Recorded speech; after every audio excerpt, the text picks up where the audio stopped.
Do you mind introducing yourself? Because I'm No, I not good don't at mind. I'm not good at Right? introductions. I know myself fairly well because I'm just finishing up a draft of my memoirs. At age 83, I thought, well, I probably lived most of my life, so it ought to be possible to write it down. So I've done that. So I remember pretty much about my life, but it'll take the whole time to describe 83 years worth.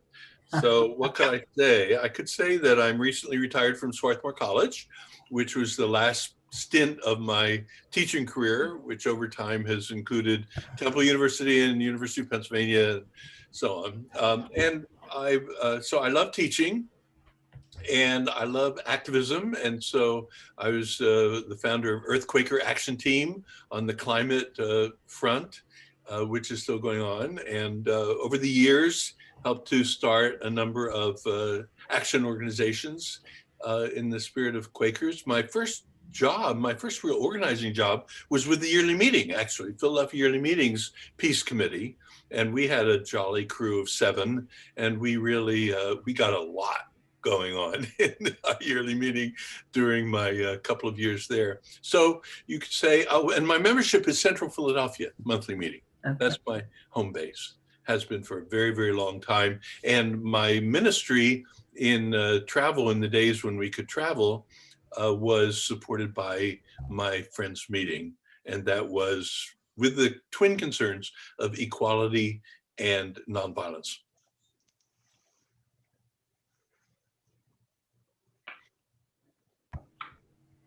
Thank you. And you've written how many books? 10.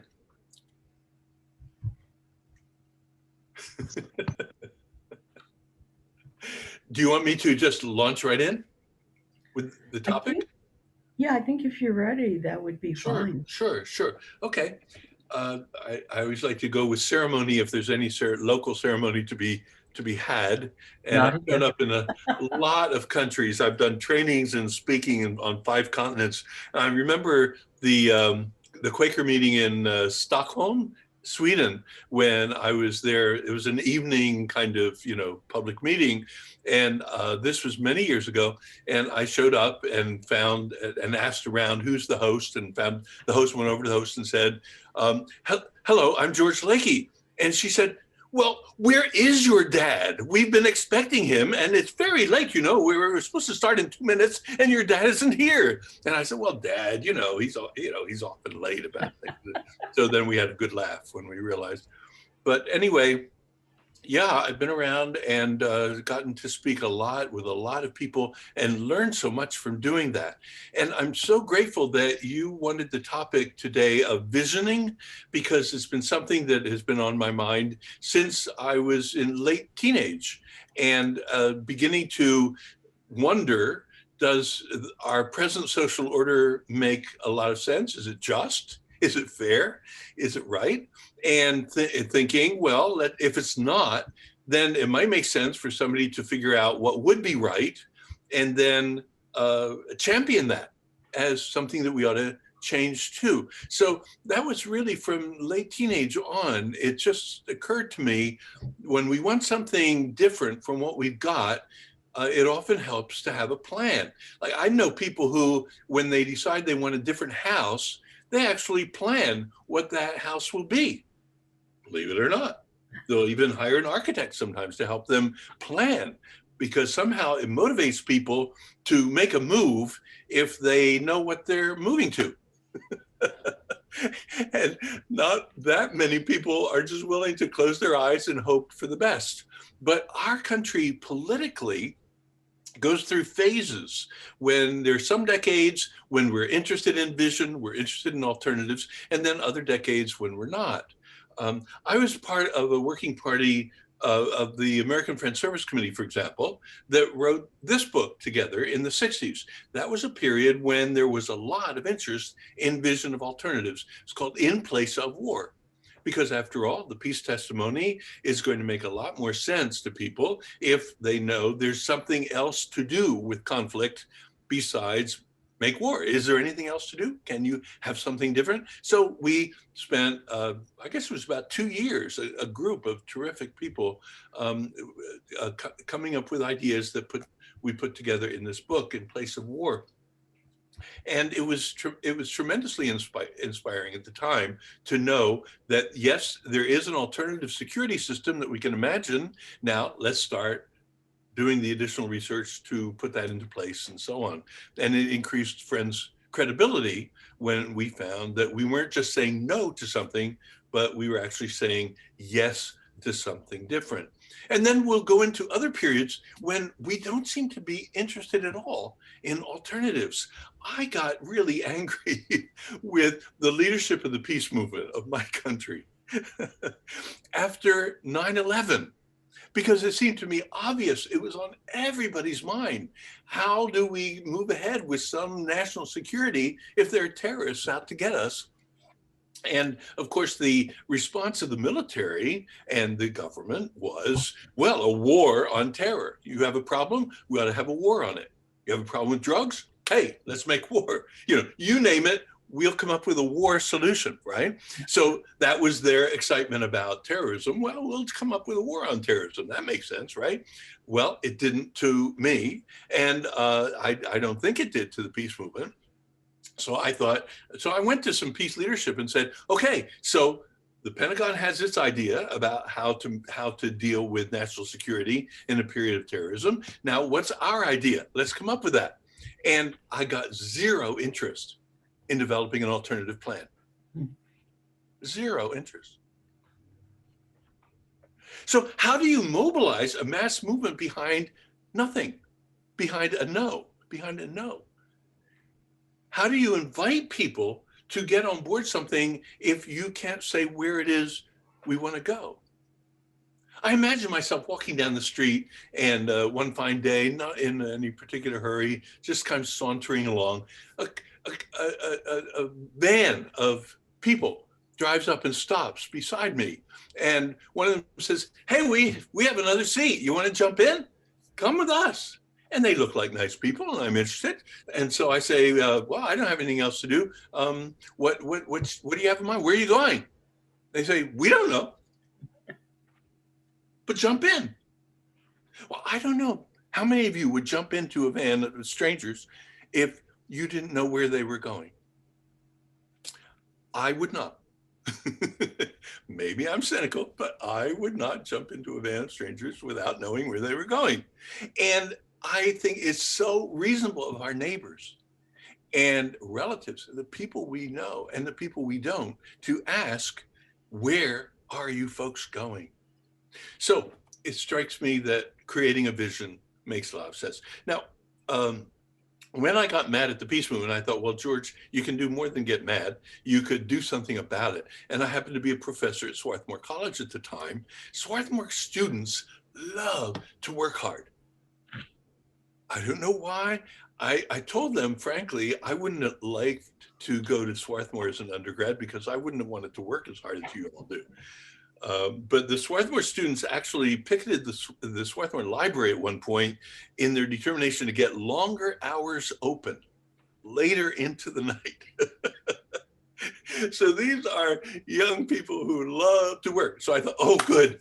Now let me take advantage of this. I'm a professor. So I say, okay, next semester, we're going to have a course called Non-Military Alternatives to Terrorism. Class fills up immediately. Tons of interest, right? Tons of motivation. So I say, okay, this is what we're going to do. We have 8 tools in a toolbox that I've researched. Each of these tools has been used in some country at some point in history to deter terrorists and to respond to terrorists, to increase their national security with the threat of terrorism. Each of these 8 tools, in other words, has been, you might say, battle tested. No nation has adopted more than 2 of these at one time. But here are the 8 that have been adopted by nations. Now, what we've got is that toolbox to work with. Your job will be to choose a country in the world that is presently threatened by terrorism. Choose it, whatever it is, Israel, Brazil, you name it, the United States. Choose a country and get to know its security situation. And then using the toolbox, pretend you're a consultant to that government. You are going to come up with a plan for non-military defense of that country against terrorists. Well, the students were salivating. I know people would be feeling intimidated by that in the beginning of a semester, but they were so excited. Oh, great, we're going to do that. Almost none of those students was a pacifist. And I said, we're not going to waste time attacking military responses. We're not even going to bother with that. That's a debate for another course. This is proposing an alternative, and that's your job. Come up with an alternative, do the homework. And so, and I said, your entire grade is going to depend on the paper that you present at the end that will be the paper that you present to that government, whatever that government is. Israel's security situation, whatever. All of your attention needs to go into creating that paper. What we'll do in the course time, in the class time, will be, we'll go into these 8 tools more deeply, understand them better, compare notes on how they've been used, how, you know, in the country. I'm going to work on, I would try using that tool in that way, you would try like that. Okay, so the students had a great time. The word spread to the Pentagon, to a group of researchers in the Pentagon whose specialty was counterterrorism. And they heard that we were doing this at Swarthmore. And they called me up and they said, come on down and tell us what you're learning. I was, of course, delighted.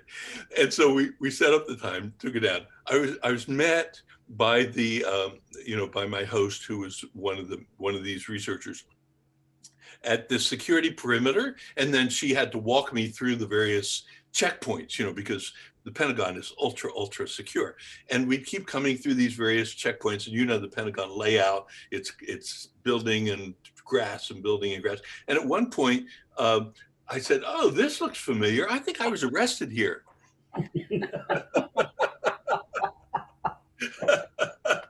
And she said, "Oh, don't say that to my group." I said, "Okay, I'll be discreet." Obedience against the Pentagon. So anyway, so we get in and we sit down with these 8 people who are, planning counterterrorism measures. And I say, okay, so I am not a counterterrorism expert. That is not an expertise of mine. My expertise is mobilization of power through nonviolent struggle. And so I'm teaching the course because I know about that, but you folks are the folks who know way more than I do about terrorism. And so, and counterterrorism. So what I want you to do is, as you listen to me, make notes for feedback afterward, because I would like to come away from this trip knowing more about how things look from your point of view, because you're the experts.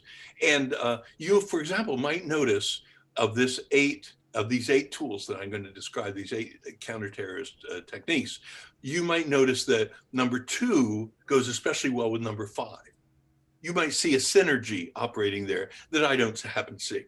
That's great. That's something I'll get out of this event. So let's go. And so I described the 8 tools. They listened very carefully. And at the end, I sit back and I say, okay, let me, come at me. And I'm very up for argument and debate and so on. Not all Quakers are. I know some Quakers who like to keep things all smooth and nice, but I was brought up a working class lad who loved an argument, so I thought, oh, good, now we get into good stuff. And the place was quiet. So I look at the chief of this unit, this research unit, policy unit, and I say, what's going on? I mean, I was serious. I want, frank feedback, ways you think that I'm really, really off, and so on and so on, and any synergies that you see. And he said, well, I know the body language of my people here, and it's very clear that we are very impressed. Sounds like a plan. Sounds like a plan, say I. let's go to the Oval Office. And this was Obama's day. I wouldn't have said that if it were Trump's day, right? But it was Obama's day, and Obama is this incredibly bright, intellectual, very open man. And I thought our president would be interested if the Pentagon walked in with me, and we briefed him on this idea, right? They said, so the chief of this unit said, well, there's something you need to learn about the politics of our government. He said, we never show up in the Oval Office and take the time of the president unless, first of all, we've done homework on the proposal we're bringing. And the homework includes touching base with any other department besides the Pentagon that is affected by the proposal. So if the proposal has to do with the Commerce Department, we have to go to them first and check that out and make sure it's okay. Because the biggest no-no in the Oval Office is to disagree with your colleagues, with people from the other departments. So we always have to go in with a united front, having done our homework, and we need to check off these things. Well, he said, this list of 8 tools involves quite a number of the other departments of government. So we would need to go around and get approval for all those things, all those pieces of the big picture that have to do with them. Well, what always happens in these situations is you go to Commerce Department and they say, well, that's a good plan except for this. So you have to take that out.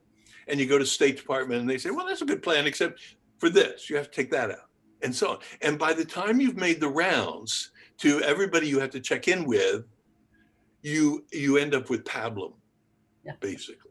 You end up with lowest common denominator. That's not very good. Now, sometimes that's life. So you go with that. You do that homework and you get done what you get done. But this proposal, he said, is so innovative.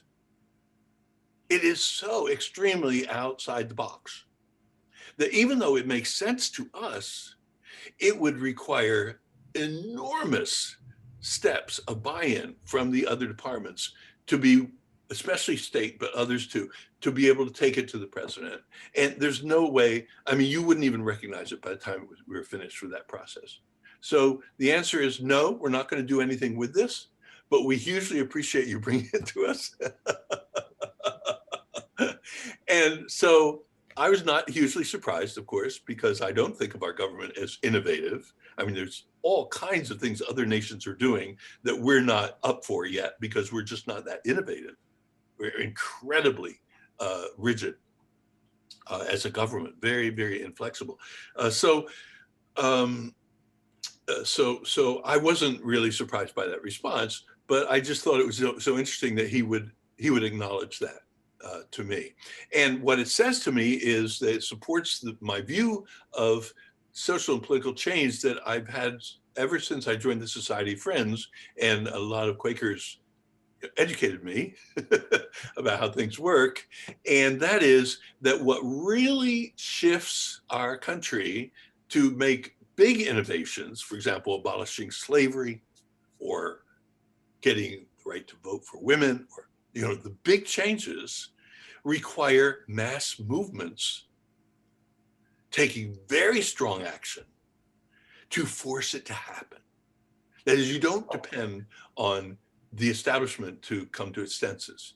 You organize a movement, you push very strongly, and then you get your vision, or at least as much of your vision as you can at that moment. So, okay, so that was my Pentagon adventure. It was fun coming back to Swarthmore and telling the students that the counterterrorism experts were wowed by the work they were doing, and all of that. But the political conclusion I came to is very important for us at this particular moment in time, because at this moment in time, we have an unusual opportunity to build mass movements that demand successfully innovations. That is, changes that really bring our society more in line with Quaker testimonies than our society has been. This is a moment of great opportunity as I see it. Now, I'm going to admit the biggest professional mistake I've made in my life as a sociologist. I was trained as a sociologist at the University of Pennsylvania. The biggest mistake I made was my understanding of polarization. I'm sure you all have personal anecdotes and examples of how polarization has been heating up over the last 10, 15 years. People you used to talk to, you won't talk to anymore, they won't talk with you anymore or whatever. You know, people have all these anecdotes about how hard polarization is being on us, right? And how clearly we see it happening. Well, sociologists have a kind of habit of mind of checking out every social system we run into, which can be a family unit, or it can be a Quaker meeting or a congregation. It can be any unit. We're always just automatically, without even consciously thinking about it, we just notice, is there a lot of coherence in this group, a lot of integration, a lot of togetherness, or is it split? Is it split, you know, one way or split two ways, whatever. We just pay attention to that. It's one of the things we pay attention to. And so I, a dozen years ago, was very concerned about the degree of polarization that I already saw happening in our country. And I was worried about it because it seemed to me, if everybody's screaming at each other and nobody's listening to anybody, then how does forward progress happen? How can we get enough progress if people won't listen? So that's, I made a very, very negative judgment about polarization, not just because of the violence that's associated with it and the needless drama associated with it, but also it seemed to me the outcome of polarization was a grim kind of thing. But at the very same time as I was making that judgment to myself, I was noticing something very strange in my research, because my research was for this book, Viking Economics. I was looking at the Nordic countries, Norway, Sweden, Denmark, and Iceland. And I was trying to understand their social systems. I was trying to understand why they consistently come in at the top of international ratings of all kinds of good things. Shared prosperity. Like, long ago, they decided poverty is not a good idea. Let's get rid of poverty. And they pretty much have done that. Longevity, right? Health outcomes, tremendous health outcomes. Equality, remarkable degrees of equality. Democracy, they have more democracy than anybody else in the world, because there are actually people who chart all the countries in the world in terms of how democratic they are. Far more democratic than we are. Individual freedom. They have way more individual freedom over there than we do in our country, and that most people do in most countries. So in other, and I could go on and on, but it'd bore you. Well, maybe it wouldn't bore you, but anyway, I won't go on and on with the various ways that the Nordic countries set the pace for the rest of humankind in relation to Quaker testimonies. Do we care about equality? Basic testimony, right? Peace. There's actually measurements of how societally peaceful a country is. And the Nordics come in on the top of that too. More peace over there than any place else, and so on. You get the idea. So with regard to the testimonies of Quakers, those are the top rated countries. So naturally, I wanted to understand, A, how it is that they make that thing work internally, like what are the structures and so on that make that outcome so beautiful to understand, for a Quaker anyway, so beautiful to experience. And I've lived in Norway, so I had a head start on that. Then the other thing, though, that I was interested in, that most writers about Scandinavia do not include, is how did they get there? A lot of people just assume, well, they always were there. It's not true. A century ago, those countries were a mess. For the previous 50 years to a century ago, they'd been hemorrhaging their people. Swedes coming to the Midwest of America. Norwegians coming to Brooklyn and Seattle and so on. And Canada. Canada and the US just importing tons and tons of Nordic people who were so upset with the lack of opportunity, the grimness of life over there, the amount of poverty, the terrible inequality, the terrible injustice, that they got out of town. And in those days, my mother-in-law, I married into Norway. My mother-in-law told me stories about how back in the day, when somebody got on a ship and left home for America, they expected never to be able to go back. And they were saying goodbye to mom, goodbye to dad, goodbye to sister and brother forever, as far as they knew. That's how it looked. So it was a terrible uprooting for those folks to come to this country, but they felt forced to do it because of how miserable those countries were. Well, now they're the top of the line. Okay, I want to know, how did they get from A to B? And that was the most important research that I was doing. I found out, friends, that they made their big jump from the old to the new in the 1920s and 30s at the period of greatest polarization they had ever experienced in the 20th, in modern times, The greatest polarization in modern times. Nazis marching on the streets of Norway, Nazis marching in Sweden, Nazis marching in Denmark. At the same time, communists organizing for the dictatorship of the proletariat. I'd call that a polarization. And of course, the screaming and the jumping and the carrying on that you expect in polarization. That's what they were experiencing in the 20s and 30s when they made their big move to change societies that now look like something a Quaker could appreciate. Okay, I'm mystified, right? My judgment about polarization seems to be contradicted by the facts. Now, I would not have done well in the Trump White House because I actually thought evidence mattered. And it's one of the things that I find charming about Quakers. Pretty much all the Quakers I know think that evidence matters. We actually believe in data. So here I was, this guy contradicted by the data.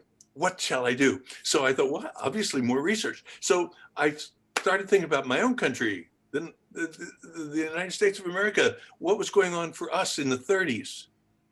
Tremendous polarization. Nazis filling Madison Square Garden, right? Ku Klux Klan going crazy, lynching, bombing. And people, there were workers occupying factories. It's tremendous polarization. Communists, it was the glory period of the Communist Party. The American Communist Party was the 1930s.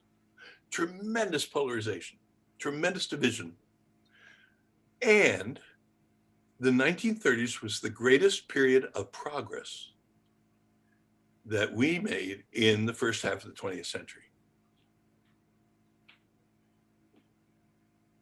Well, that's like the Scandinavians, but it's not making sense to me. How can this work? So I thought, well, fast forward to the 60s. How about the 60s? Now, I see a bunch of you are folks who actually lived through the 60s and remember the Thanksgiving dinner problem. The relatives are bound to fight over Vietnam, right? Or fight over, what do those black people want anyway? Why are they so bad? All of that is going on in the 60s. Tremendous polarization. American Nazi Party, back again. Ku Klux Klan, the rest, militias of various kinds, and bombings like crazy. And on the left, do you remember the Symbionese Liberation Army and other left, like unbelievable left formations that were going on? Tremendously polarized period, the 60s and 70s. And it was the greatest period of progress that we made in our country toward Quaker testimonies in the second half of the 20th century. So you've got the American 30s, the American 60s and 70s, and the Scandinavians all lining up on the side of polarization is a time for progressive change. Okay, so I'm still trying to wrap my mind around it because I don't know about you, but I don't like to have my opinions contradicted by the evidence. and I don't like it. And so I'm struggling, right? I'm struggling. But happened to be on speaking tour, book tour in Scotland, and with this book, with Viking economics, because the British are very interested in Viking economics. It's not that far away, and they're very influenced, or they're influenced by what the Scandinavians have been doing. So I was doing this book tour over there, and being put up by a Quaker in Glasgow, who was an artist, John Creed. And I was lost in admiration in his house because he was an artist. He had become a metal sculptor recently, and he had these gorgeous metal sculptures all over his house. So I was wandering around looking at these beautiful things, and I said, John, I don't understand it. How can you make metal do this? It is so beautiful what you've done. And he said, oh, let me show you, George. Come on, come on. So he takes me out through the kitchen into the backyard. That's where his studio is, opens the door and proudly presents his forge. And I said, a forge? He said, yeah, I had to apprentice with a blacksmith to find out how to use a forge to melt the metal, because metal doesn't want to do what you want it to do. So you have to melt it. You have to make it soft enough to be willing to be worked with. John, I said, thank you. This is the metaphor that I have needed, because I've been pummeling my brains trying to understand what polarization's about. The forge is the metaphor I've needed for polarization. A forge heats stuff up. And that's what polarization does. It heats stuff up. It melts the norms, right? We just had a president for 4 years melting norms every time he turned around. Things are possible now that could not be done 5 years ago, but that's also true as compared with 10 years ago. There's been a melting of norms. Institutions are getting squishy instead of solid. And that's what goes on in polarization. And so when polarization melts a society, it becomes so malleable that it can become better. However, and this is really important to understand, the forge does not have an opinion about what should be made of the metal that comes out of it. You can make horseshoes, as blacksmiths do, or you can make gorgeous metal sculpture, as John Creed does, or you can make junk. The force doesn't care. It just does its thing. So also with polarization. So also with polarization. Because at the very same time as the Nordics in the 20s and 30s were making their great leap forward to progress, in Germany and Italy, they were making their great leap into fascism. And so you had Germany going to Hitler with the Nazi movement, and you had in Italy, the Italians going for Mussolini and the fascist movement. Same forge, it doesn't care. It doesn't care that what the product is. That's up to the social movements. It's up to the blacksmith. It's up to John Creed. It's up to you and me. What comes out of that period? The institutions become more malleable. It becomes more possible to build mass movements. But what those movements do is up to us. Fascism, yes. Forge doesn't care. Social justice, peace, it's okay with the forge. It's just doing its thing. So this is, in my view, the greatest opportunity for progressive change that I have experienced in my lifetime. And I am so grateful to be alive. I get to be in on the greatest opportunity that America has had in our lifetime for progressive change. And I'm so excited about it. Already signing up for autumn speaking tour. I'll be out in Estes Park in Colorado for Quakers in October. People are getting, looking beyond COVID, and I'll be hitting the road again. It's not that I love travel, but on the other hand, getting to people with this message is really, really important, because so many people are where I was a dozen years ago about polarization.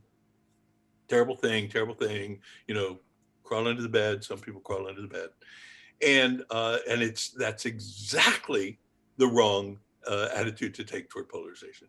Polarization is the time to get out there. Polarization is the time to build the social movements, which, like the social movements in Norway, Sweden, Denmark, can bring about a new degree of justice, a higher degree of justice than our country has ever had.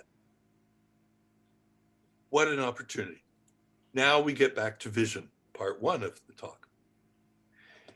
People don't so easily join mass movements if they don't have a vision of what is to replace the existing order. In politics, in professional politics, the slogan is, you can't beat somebody with nobody. I love that. I learned that from an old Democratic politician. George, you can't beat somebody with nobody. And we cannot move from where we are now to where we want to be if we don't have a vision that people can sign up to. And and then I can bring good news. This is the last part, and then I'm very, very keen to get your questions. The good news is that after decades of what I call vision aversion, really, in our American political, political discourse, after decades of that, we are moving back into a period of appreciation of vision. One example is the Medicare for All. Not a broad vision, but anyway, it's a vision. It's not just, we don't like the healthcare system in the US. It's, hey, here's an alternative. Let's go for it. And a closer approximation of vision is the Green New Deal, which was launched by students of mine from Swarthmore, who organized the Sunrise Movement. And it's out there, so you know about the Green New Deal. Okay, so those are two examples, and I could cite more, in which people are starting to do the hard homework of creating a vision that is plausible. It needs to be a plausible vision, right? It needs to be, I don't mean something that Biden could do, because he won't do a visionary thing, but like he said, no, Medicare for all, no, I can't do it. But on the other hand, he'll take steps, but I'm not talking about incremental steps. I'm talking about a vision of where we want to go that will then inform the incremental steps that people may take. And it's that vision that inspires people to risk. So it needs to, for example, with regard to the Black Lives Matter movement, it needs to go beyond defund the police, which is, again, like what we don't like police brutality. So let's take the money away. That's no sale, right? Large majorities of Black people polled don't want to defund the police. It's definitely not it's not a vision. It's a non-vision. However, I've been saying to people I know, and I've participated in Black Lives Matter demonstrations. Now that we have people listening to the alarming facts that have always been there about police misbehavior with regard to Black people, now that we have people listening, is the time to lift up a vision of what does public safety look like that is nonviolent in character. Why do we even have armed police? What a crazy idea that is. The British gave it up a century ago. Scandinavians don't have armed police. What a ridiculous idea. So there's evidence from other countries that it's possible to have public safety in ways that we don't even consider, it's time to do the vision work. And that's the burden of what I bring to you today, friends. And I'm curious to hear your questions and pushback. But it's saying this is an extraordinary opportunity, too good an opportunity to waste. And so let's not waste it. Let's create a vision or support the visionaries who are working at this so that we can have stuff, we can talk to our neighbors, our friends, our relatives, and get out on the street and find more and more people who will sign up to a better society, to a new society, a transformed society. Why not? Let's go for a transformed society. But let's do it confidently because we've actually done the homework to back it up. We'll be in the tradition of William Penn. William Penn, in his day, developed a plan for how European nations could stop fighting each other. And he created a kind of blueprint, a kind of League of Nations for Europe, because he said, well, we hate these wars, so what do we want instead? And then, of course, William Penn did a holy experiment. We kind of know about that. So all visions will have problems because we're human beings, we're not gods. And so we will build into our visions some things that later we'll want to change. But that's not to ever back off this tremendous human capacity. God gave us the capacity to dream, to imagine, to create. And America has given wonderful things to the world. We've given jazz, we've given Broadway, we've given wonderful things to the world from our creativity. And I'm hoping that we will do the same because I'm such a patriotic American. I want us to join the ranks of the Scandinavians and be bold and do the vision work that needs to be done.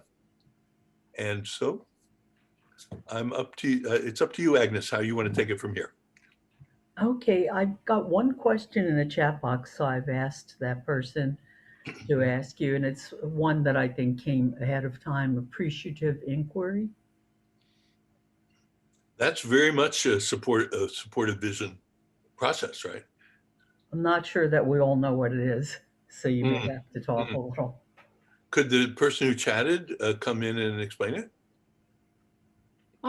Yes, I'm Kaylee, and I just learned about it last week. I can't remember what I got into, but it was it has 4 Ds. It's and I was attracted to it because it focuses on the positive. I believe in focus on what you want more of. And so the first D is discover what is good and right about what you have. And the second D is to dream, to envision the possible, innovate. And the third D is design, what should be, what is ideal, how to build the ideal, how to construct it. And the fourth D is to deploy or deliver that vision. What will it be? Executing with excellence and, boy, I can't read my writing, and sustainability, I guess. So delivery part of the vision process. Yep, the delivery part of the vision. And so because it focused on what we want more of, we keep talking about nonviolence, but we use the word violence. I had not heard that quote before about you can't beat somebody with nobody. And that's what we were doing when we back in the day had lines through George Bush when we didn't want him elected, but we didn't have a replacement. Right.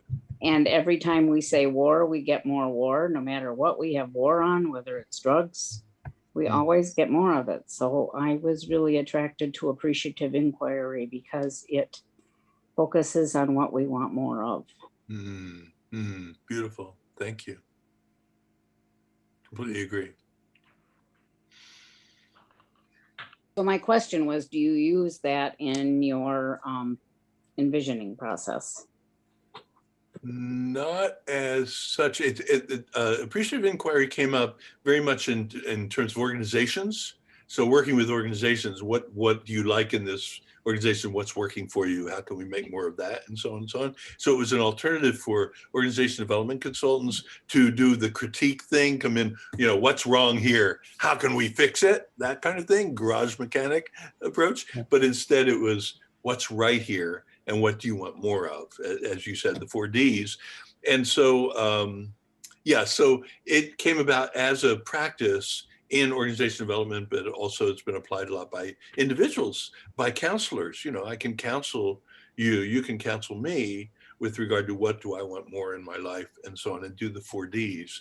So it works great as a process thing with regard to those units, but it's essentially dialogue. It's essentially a question response kind of process, and a nation is too unwieldy to do that. Maybe that could be done in a neighborhood. I'd be interested in that, developing a vision for an alternative, an alternative vision for a neighborhood. I want my neighborhood to be better. I don't like this. I don't like this. Oh, okay. Well, instead of what you don't like, what do you like and what do you want more of, is a way of shifting the conversation in that neighborhood. So let's say you're working with a neighborhood organization, you could do that. I don't see a way to do that on a national basis. Just logistically, I just don't quite see it. But it's so in tune with what I'm advocating today. Yes. So how do you propose going about that? How to bring about the vision? Well, Yeah. the creative process is generally, somebody goes off and to a mountaintop or something and creates. So there's the individual level, but also I've been blessed really to be part of groups that do the envisioning, like this book I referred to, In Place of War. And in Movement for New Society, which is a group I started in 1971, we did a lot of vision work in small groups. Like four of us wrote a book called Moving Toward New Society, which we developed a vision for the United States of economic justice and so on. So I'm a great believer in the group dynamics of people getting together and creating.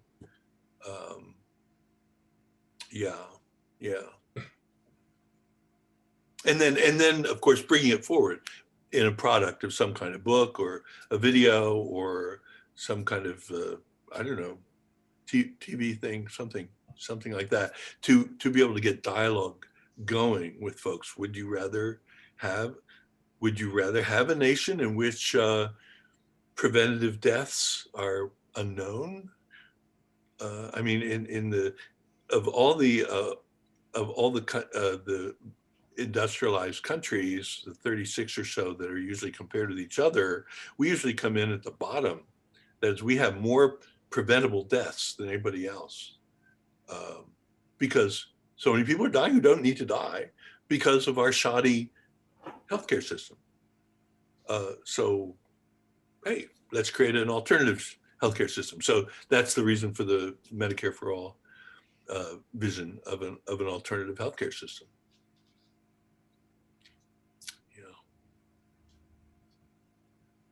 So I guess using that as a model, we can see that Bernie Sanders was advocating it for quite a while, and others, and then it got to be a national kind of concern, and it's and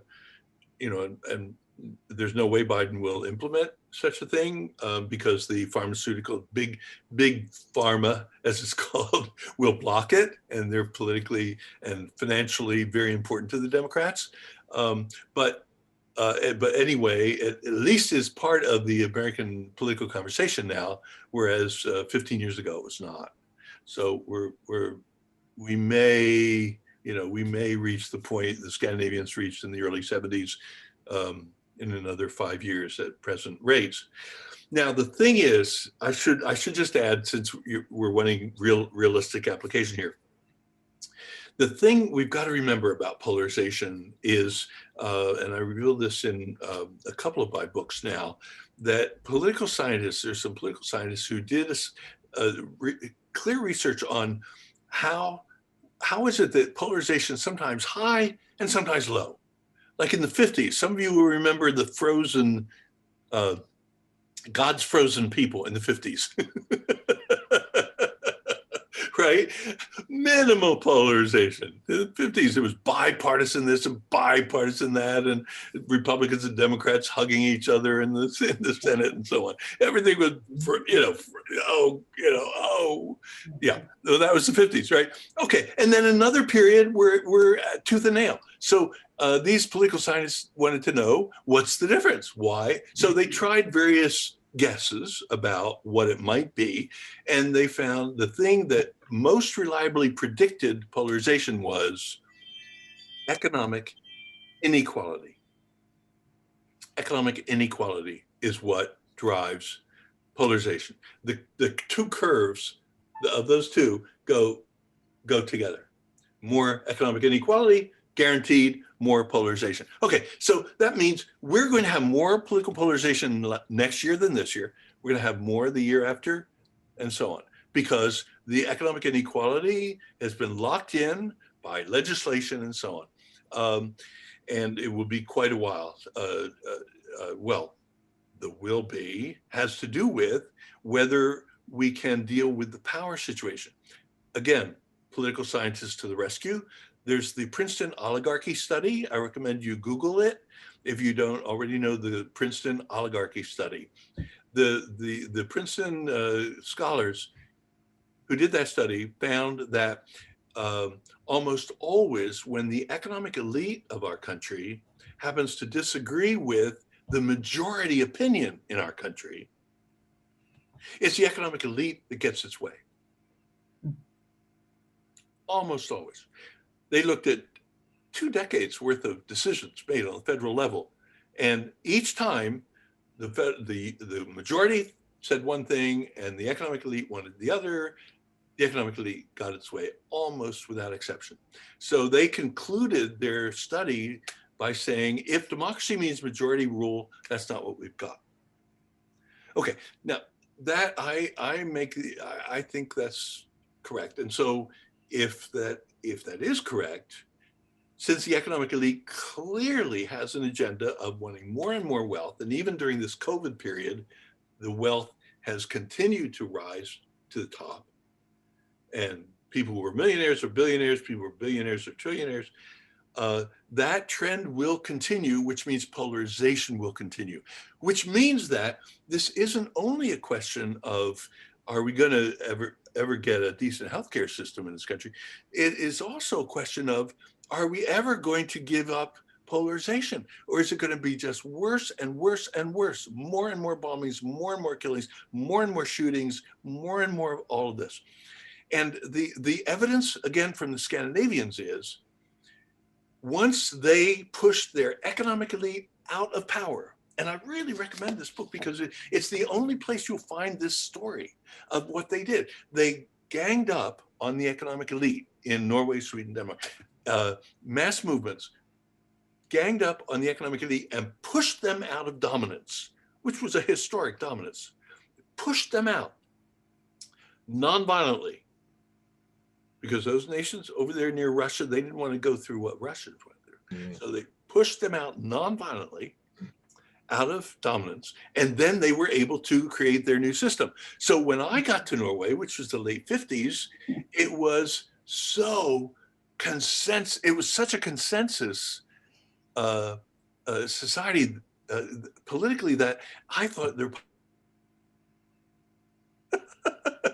boring Norwegians. They don't seem to disagree about much of anything. Well, that's because they had managed to get their inequality back down to equality, which is what they really wanted. And they could only do that, though, by getting rid of. Oh no, you frozen. Just us. Frozen. Yeah. Yeah, I'm not sure what happened. Frank, you're not frozen. George, you froze. Yeah, I'd say it's on his end, Yeah, not general. I think we'll have to wait to see. The economic elite didn't like what he was saying, I guess. I think it's good. Can someone text him and let him know?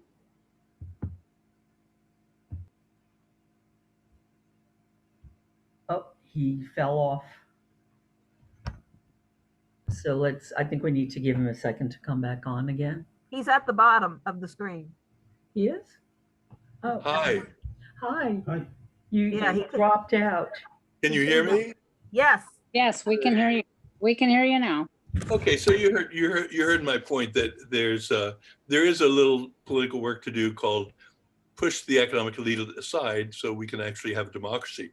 And if we have a democracy, then we can have the equality, the economic equality, so that we could enjoy way less polarization. We could be polite with each other again. That'd be pretty nice. George, can you see the chat box? We have a question in the chat box. Chat box. How does racism and lack of regard for certain human lives fit in to your concept? Note Scandinavia has not had that issue. Do unitary societies do better with Viking economics? It's not that they do better with Viking economics, it's that they do better at putting the mass movement together that's necessary to win. And they do better with that because of their homogeneity. Now I'm talking about the past. Actually, they've become heterogeneous. Right. But back in the day when they were doing this heavy lifting in the 20s and 30s, I mean, practically everybody was a Lutheran. Right. Not only blue-eyed, but also Lutheran. I mean, it was really crazy homogeneous. So that, of course, makes it easier to unify people in a mass movement. And they had that advantage over us. We were also acting out in the 30s, right? And we were making progress, but we couldn't make anything like as much progress because blacks and whites were being set against each other. And that's still going on, of course. We still have this tremendous divisiveness being imposed by the institutions. There's no way the economic elite is going to support racial justice because that would mean that they wouldn't be able to keep whites and blacks divided. And you know, it's the old divide and rule principle. That must be a very ancient principle. If you divide people enough, you can run them.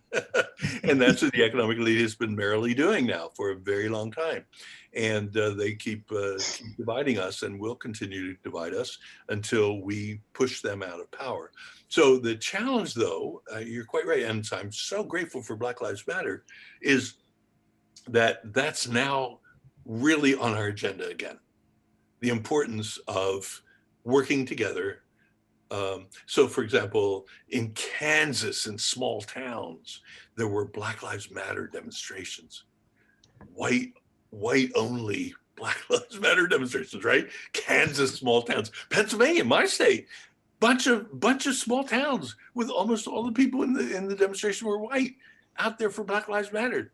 I mean, it's extraordinary how much unity is starting to develop, and we can keep promoting that, of course. And it's just absolutely essential we promote it, because else we're victims. We're just sitting there waiting for our, in white people's case, white prejudice, to keep acting out and dividing us.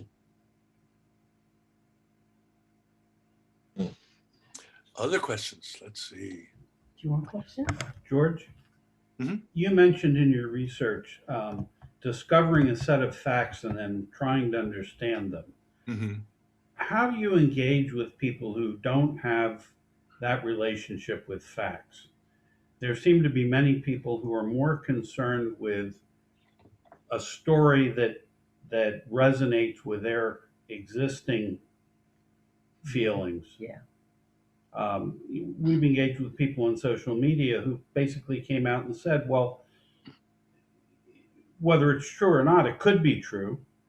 Mm-hmm. You know, emphasis on the idea that it supported their thinking. Right. My approach to that is to personalize the conversation in the sense of asking, for example, how are all your family and relations doing with regard to healthcare? Are you finding, you know, all your needs are getting met pretty well and all that? Almost always the answer is, well, no, actually, because blah, blah, blah, so-and-so is taking only half their medicine in order to prolong having to go back and read. And so, and I'm really worried about old great uncle Jeb because he's, he has practically no support financially and he's having trouble getting to the hospital. Now the hospital has closed because it's a rural area and the rural hospitals are closing and so on and so on. So, whatever it is that's going on in that family, almost certainly there's something there that we can talk about very, very concretely. Oh, well, the reason for the Medicare for All idea is for Uncle Jeb. That's for your Uncle Jeb, and so on and so on and so on. So to be very concrete is really, really important. So that's another advantage of having live practical examples, like in Scandinavia. Yeah, well, it used to be that way in Norway. It used to be Uncle Jeb was toast. Because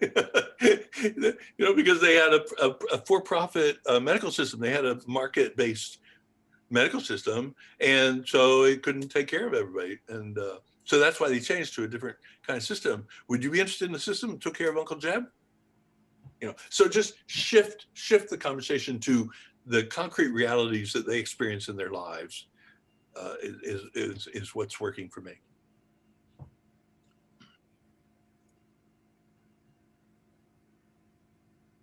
George, Yeah.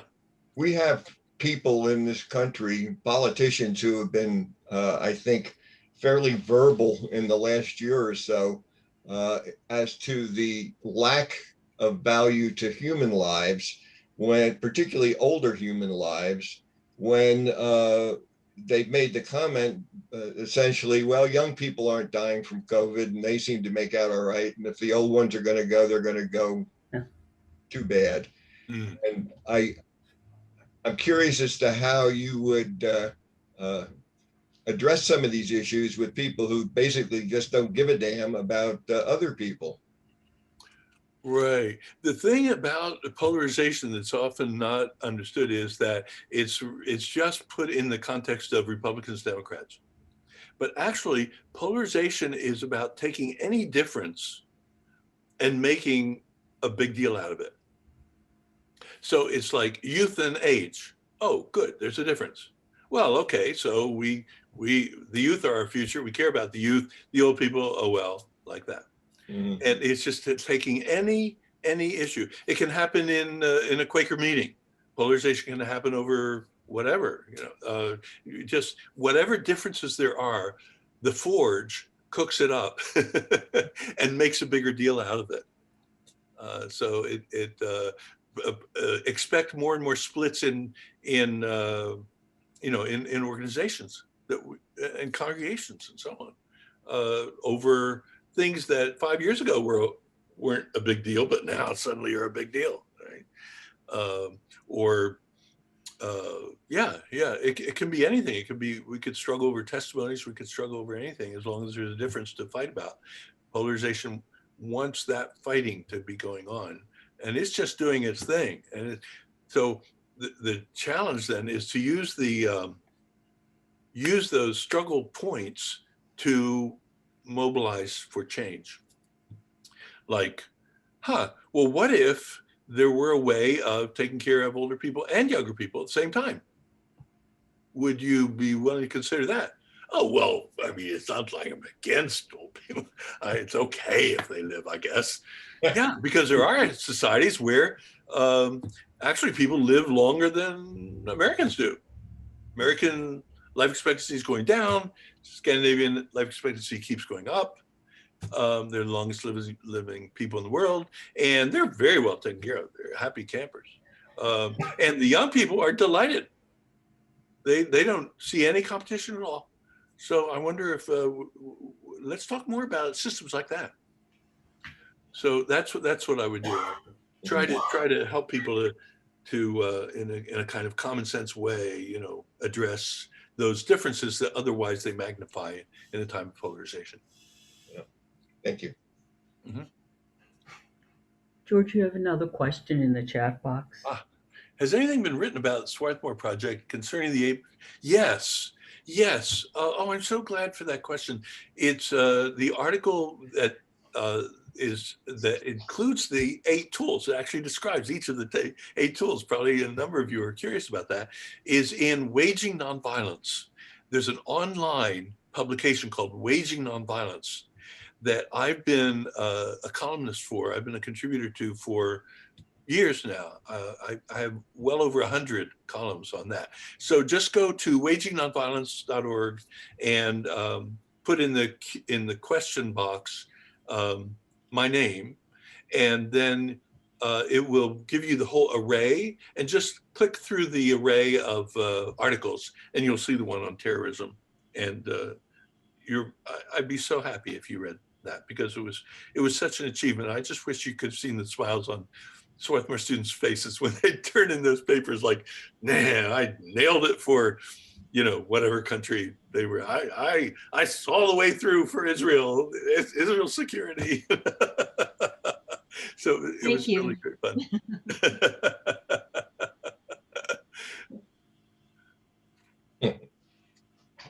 I had to teach that course a second time. Even though Swarthmore is a small school, there was just so much excitement. And then this second group worked their tails off again. Yeah. So George, this is Reb. And my question is, I'm working in my community. I'm a big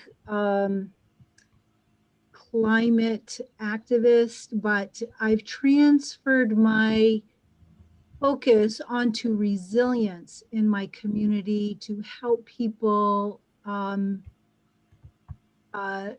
understand the importance of shifting transportation, agriculture, all of probably about 10 different areas. And I don't really know how to get more people on board with that kind of thinking. Do you have any ideas about that? Reb, I don't. I think of you as one of the most talented organizers I know. And if you are looking for ideas, then that floors me.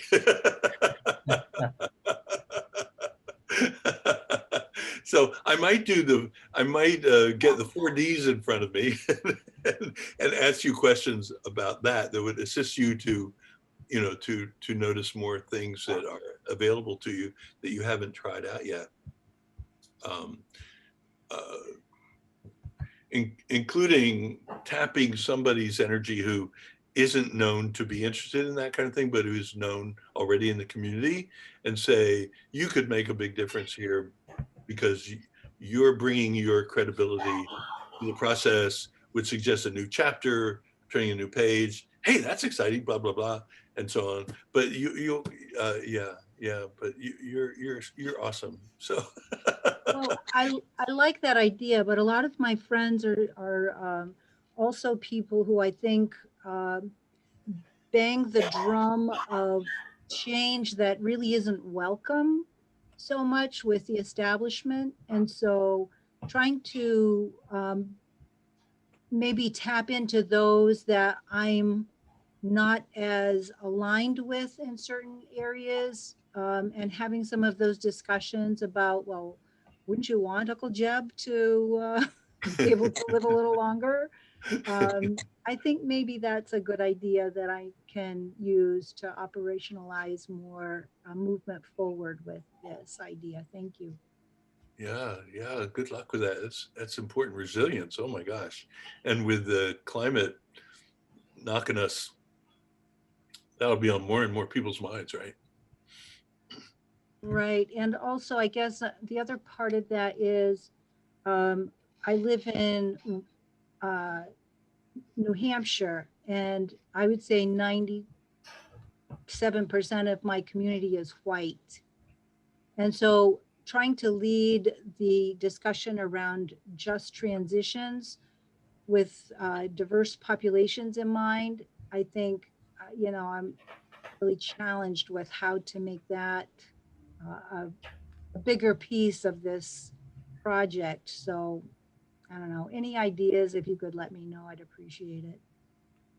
Am I remembering right that Bernie at one point got somebody from, I think, Denmark to do a speaking tour in New Hampshire?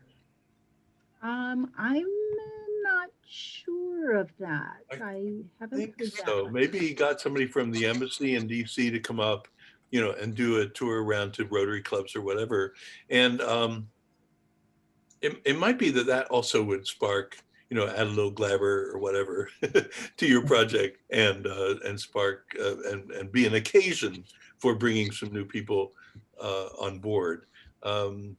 The Scandinavians, I think, are not used nearly as much as they could be in that way, to share. Some of them are just plain out bashful, thinking, oh, well, who are we to tell the great Oompa what to do?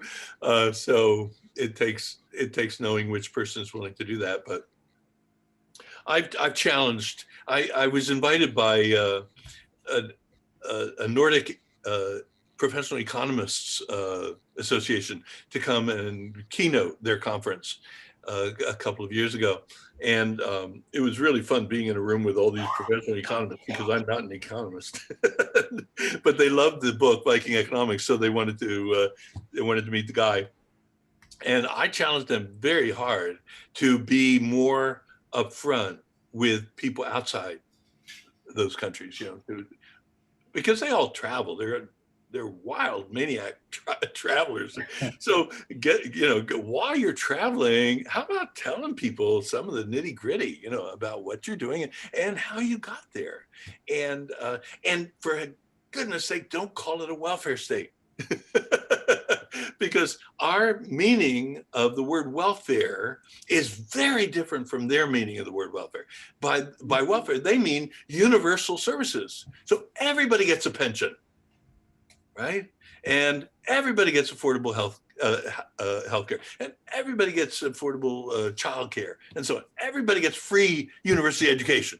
Of course, you get free university education. Who would charge for university education, and so on?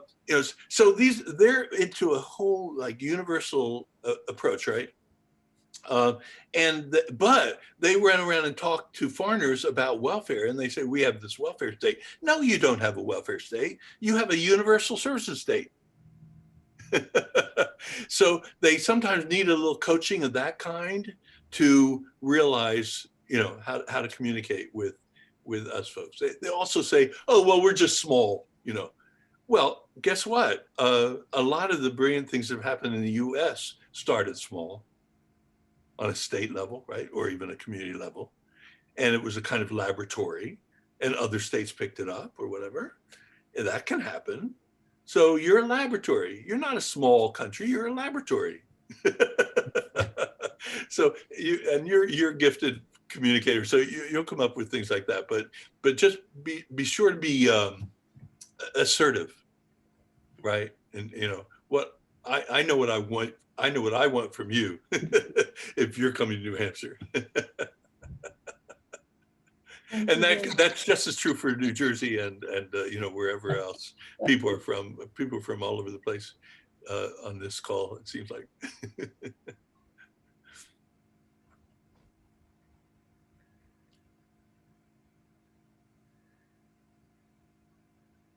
Wow, maybe we did it. Did we do it? Yeah, I'm surprised there are not a lot of George, questions. George, Carolyn has one. what would be one step, one tiny, small step for us as a very small meeting to do towards this program, towards being involved in both the envisioning and the coming together of it? Well, because I do have more confidence in people Americans like to think of ourselves as very practical, right? So often people's eyes glaze over when we use the vision word. So it might be as one small step you could take, bringing in, since Reb and I were just talking about bringing in, somebody from a Scandinavian embassy, bringing in somebody who knows about that kind of thing.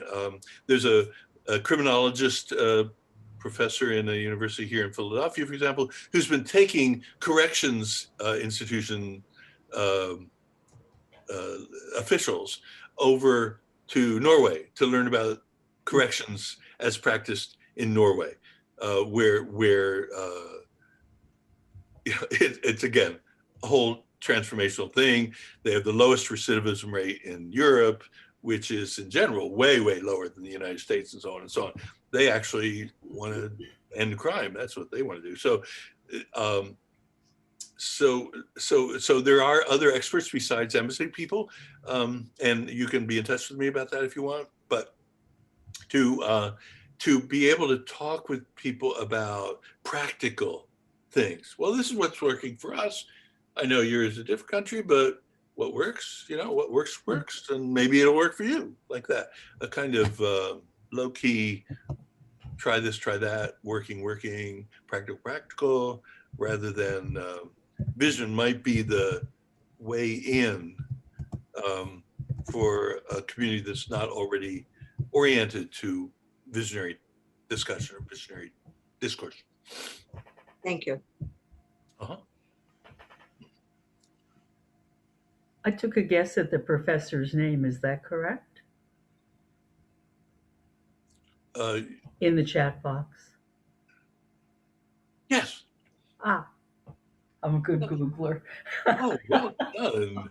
Whoa, what a resourceful group.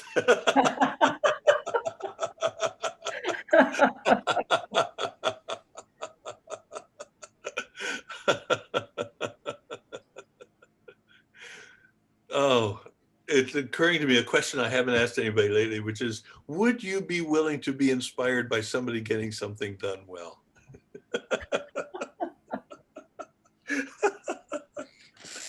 That would be such fun to ask. I can hardly wait to ask somebody that. Would you be willing to be inspired by somebody doing something well?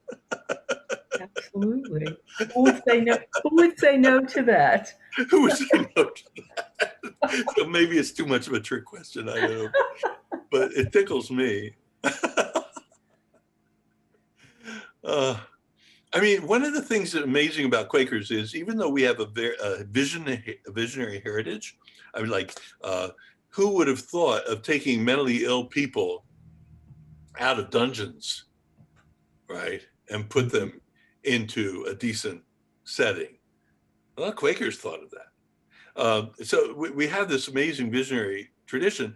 And on the other hand, we're also known as very practical people. We build a Strawbridge and Clothier department store and stuff like that. We're very good at business. Go to a Quaker lawyer if you want to get something done, and so on. So we both have this reputation of being practical people, and at the same time, we have a sometimes hidden tradition, maybe, of our innovativeness, of our visionary side. But anyway, that's another thing we might use more. It's just occurring to me now, as Quakers in relating to the community, a little more emphasis on that. How would you like something that's really a lot better and is practical? It's hard to say no to that. Well, you know me, I'm a practical guy, I'm gone bankrupt in years. Quakers were once disowned for going bankrupt, thrown out of meeting if they went bankrupt. So there's been this tremendous thread in this history of Society of Friends of, you better be practical. Well, I've been having a lot of fun, and I hope that some of what we've shared is useful to you. And I'm hoping that Agnes will let me know if it turns out to be the case. And I know Reb will. Yes, thank you. I personally have very much enjoyed hearing you speak. too. And I've opened a lot of windows on my computer next to the one we're on to read some things that you talked about. Oh, good. Oh, good. George, thank you very much. Yes. Yeah, thank you. You're so welcome. It's Appreciate really you. my pleasure. Thank you. I Thank you. love Quakers. Where would I have been if I'd never walked into a Quaker meeting when I was 19? Wow. Take I'm care, so Chris. thankful that you did. I'm so thankful that you did, George. Mm, Yes. Yeah. mm. Thank Thank you, you. friend. Thank you.